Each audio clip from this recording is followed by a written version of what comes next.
Hello everyone, welcome back to ElectromaniaCMR, where gaming meets professional repairs.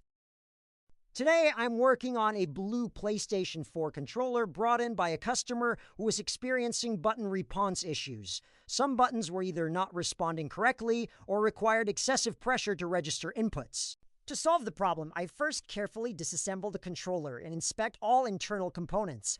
One of the most common causes of the button failure in PS4 controllers is a worn out or damaged conductive film.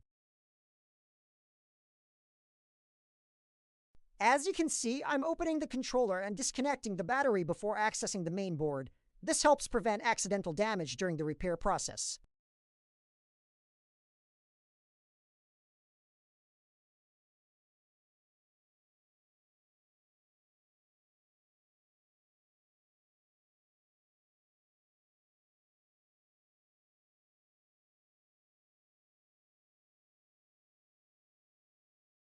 After inspecting the internal components, I've identified the conductive film as the source of the issue. Over time, these films can wear out due to constant use, causing poor contact between the buttons and the circuit board. The next step is to remove the old conductive film and install a brand new one. This is a delicate process that requires patience, attention, and details to ensure everything is properly aligned.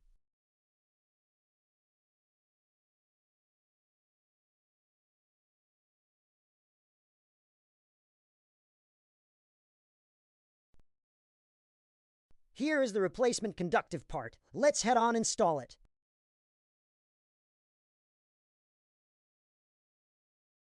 Now we're getting to one of the most important parts of this repair, installing the new conductive film. At first glance, this component may look simple, but don't be fooled. This is actually one of the stages where many people run into troubles when attempting this repair on their own.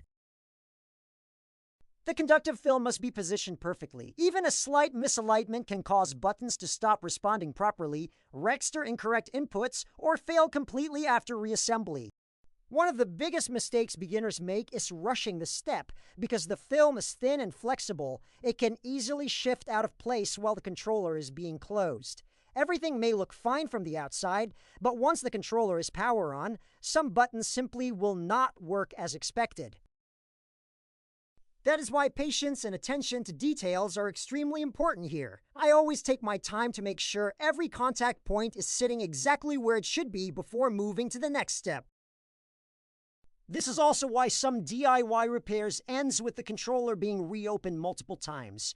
A small positioning error during installation can turn a simple repair into a frustrating experience. As professional, we know that successful repairs are not just about replacing a faulty part. They're also about making sure every component is installed correctly and tested thoroughly before the controller is returned to the customer. As you can see, the conductive film is fully installed. Let's now install the R1 and 2 supporters and reassemble this big guy back.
Putting back the PS4 motherboard can be tricky at times, so you need to be patient and careful and make sure the PS button is well aligned with the controller case.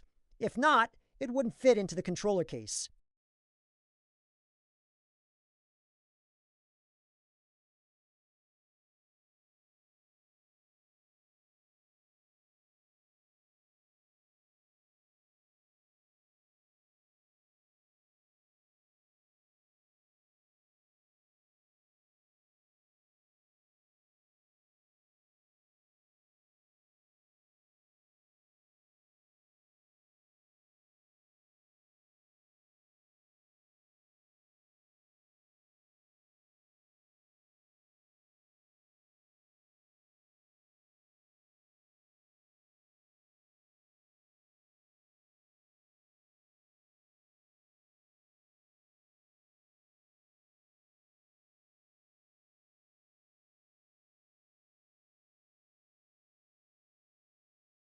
Let's screw this motherboard and install the battery back.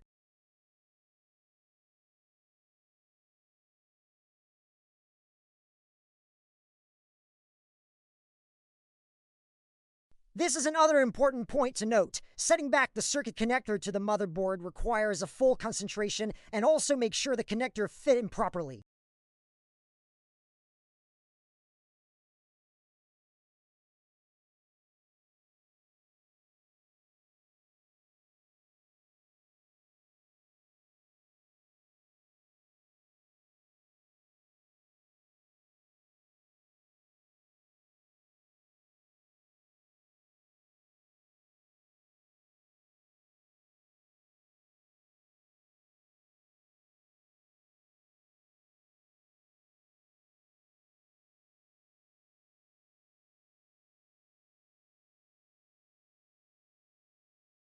Alright guys, here we're all set, and as you can see, the controller responds perfectly. If you enjoyed this repairs video or found it useful, don't forget to like, subscribe, and turn on that notification button so you never miss future gaming and repairs contents.